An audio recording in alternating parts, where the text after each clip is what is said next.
Hi, it's Cassie and Marissa here from Creative Learning Services. We're here to talk about one of the 9 for 9 books, and it is The Boy Who Steals Houses by C.G. Drews. We absolutely love this book.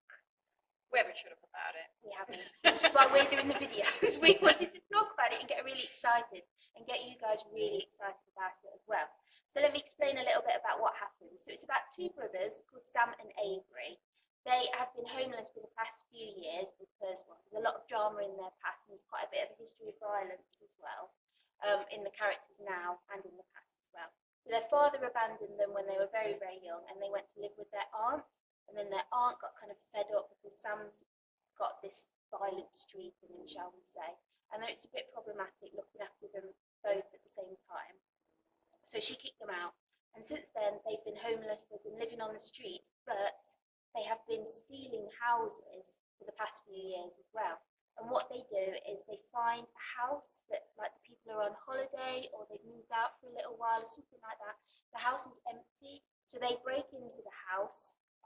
That's kind of Sam's kind of secret talent, break into those houses. It says that he steals keys because he's desperate for the wrong. Oh, it's one of those books. It's just beautifully written, very emotional, but it has really light moments as well. Absolutely. It is gorgeous. So they break into the houses that they think are completely empty. They stay there for a little while. They kind of secretly eat a little bit of food and then tidy up after themselves and just kind of make the most of it being quiet. And then the book starts with him breaking into a house, and at this point in the story he's really kind of troubled. He's not eaten for a long time. He's really cold. He's desperate. He's proper desperate. He breaks into the house, he curls up in the office, just thinks, I've just got to go to sleep, I've just got to sort my life out again in the morning. But when he wakes up in the morning, he realises that the house is not empty. It's transformed.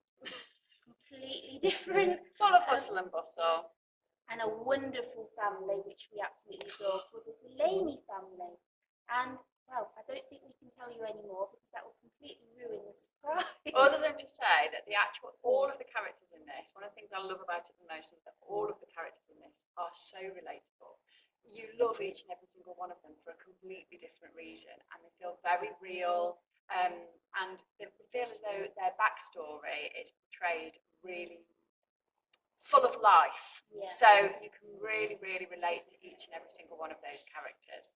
It's very, very, very emotional, but it's also very light because of the love that the Delaney families have for one another. And they're not without their problems themselves. No, definitely not.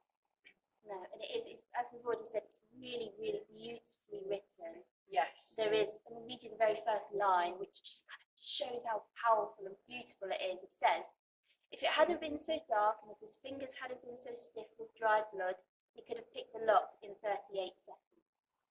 So powerful. Straight into the drama, straight into what's happening.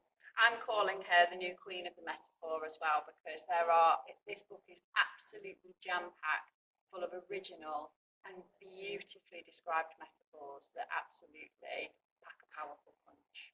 Definitely. So that's one of the reasons why we chose this book this year, because of the language and the themes as well. Yeah. Definitely. We have Avery, who is the older brother, but he is autistic, and Sam is possibly the only person that really knows how to. So he feels very protective over him, doesn't he? And I think that feeds into his issues around violence. Definitely, yes. He's very, very, very protective of him. We see some moments where that really, really has to come into play in the story. Yeah. So that's it. Hope you enjoy reading it as much as we did. Indeed, and then let us know what you think. So that is The Boy Who Steals Houses by C.G. Drews.